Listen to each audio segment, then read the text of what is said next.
Kailangan mo rin magpahinga. Pagod ka na, oh. May balita na ba dun sa pamilya niya?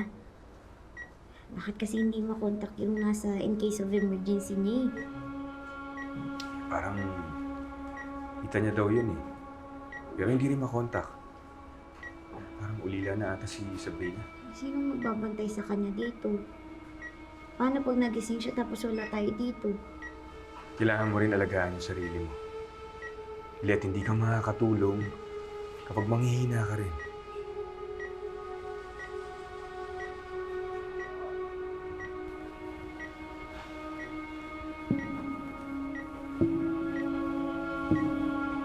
Attorney Matias?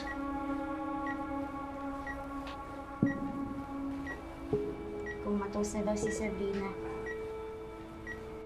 Nakakalungkot makita na maraming aparatos yung nakakabit sa kanya. Sana naprotektahan siya sa kung sino man yung gumawa sa kanya nito. Sana makonsensya kung sino man yung sumag-asa sa kanya. At sana magising na siya para malaman na natin kung talaga bang aksidente o sinadya yung gumawa sa kanya nito. Lilet. Tara na.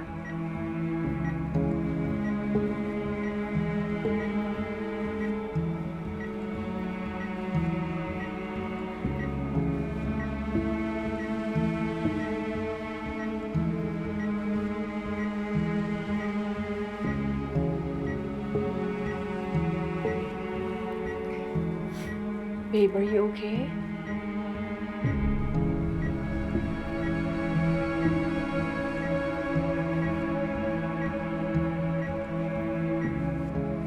Yeah. Nakakawala ako sa kanya, babe. Nung huling araw niya sa Keystone, ang dami ko masasakit na salitang nasabi sa kanya. Siguro kung hindi siya nag-resign sa akin, siguro hindi mangyayari sa kanya.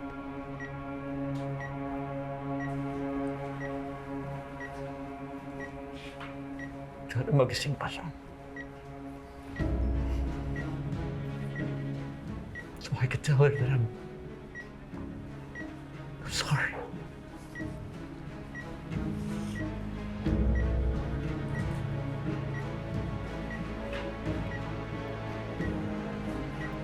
The least that we can do at this point is to pray and that she will recover soon.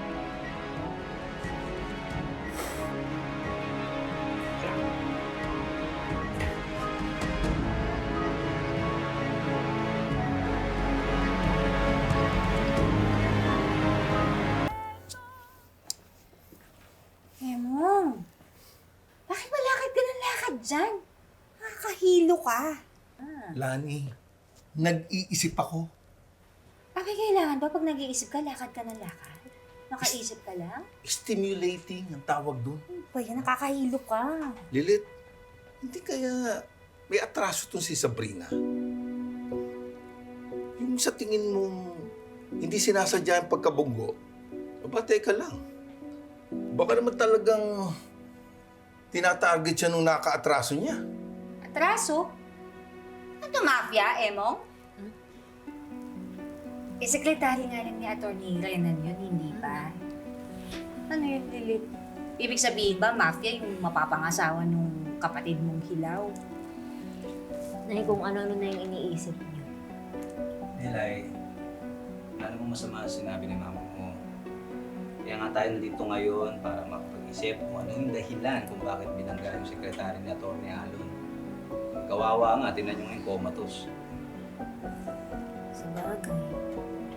Ikaw ba, bestie? Ano ba tingin mo? Diba noon, muntik akong mapatay dahil sa atraso ng mabait kong asawa tungkol doon sa yung mga loan shark na yan. Di ba? Pero huwag tayong magtaka. Talagang marami ng halang ang kaluluwa dito. Hindi naligtas ang mundo. Pero, sino kaya ang may galit kay Sabrina? Sino ang gustong pumatay sa kanya? Ate, Lilit, baka tama si Lani. Mafia tong si Atty. Alon. Di ba gusto kang kausapin ni Sabrina? Gusto pa nga niya makipagkita sa'yo eh. Baka naman may gusto siyang sabihin tungkol kay Atty. Alon. Hindi ko po talaga alam kung ano yung gusto niyang sabihin sa akin eh. Pero kailangan kong imbestigahan to. Tama ka, Lily. Kahit ako, nagawa ko ng paraan para malaman natin ito. Salamat, Kurt. Pero sa ngayon, wala pa tayong pwedeng pagsabihan ng hinala natin kay Atty. Alon. Dahil wala pa tayong matibay na ebidensya.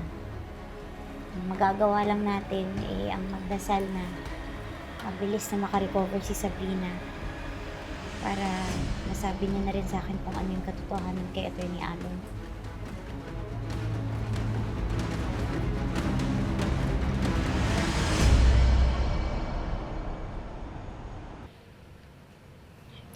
Kahit naman po illegitimate child si Philip, may karapatan pa rin po siya sa mga iniwang mana ni Elton.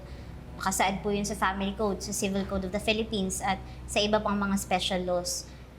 Ilan po ba yung anak nila ni Pia? Isa lang, si Philip. Actually, nung nabubuhay pa itong si Elton, ay lumapit sila sa akin. At nagtanong ng legal advice tungkol sa mamanahin ng bata. Ano pong pinayo niyo sa kanila?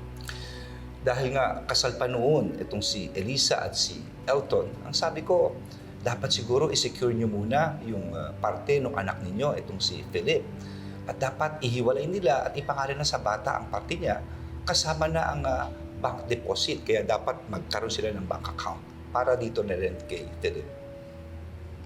Bakit hindi pa po nila ginawa? Alam nyo, masaklap ang nangyari dahil maagang binawian ng buhay itong si Elton. Tuloy, dahil nga dito sa nangyaring ito, dadaan sa masalimuot na proseso itong si Pia. At dahil nga may anak itong si Elisa na sarili, naniniwala ako, hindi siya papayag na makakuha ng mana itong si Philip. Nakaka-relate po ako dun sa kaso. Kasi alam niyo naman po, di ba, illegitimate child din ako. Alam mo, sa mga kasong ito, talagang apektado at kawawa ang mga bata. I just do hope and pray na sana makasundo itong si Pia at si Elisa, alang-alang na lang sa mga iniwan na anak nitong si Elton. And maiba naman tayo, no? Ito kasi si Pia ay kakaunti ang kinikita. Baka pwede mag-assist siya dito sa ating opisina para tumulong. Kasi ang talagang kliyente naman natin ay ang kanyang anak at nire-represent niya lamang ang bata.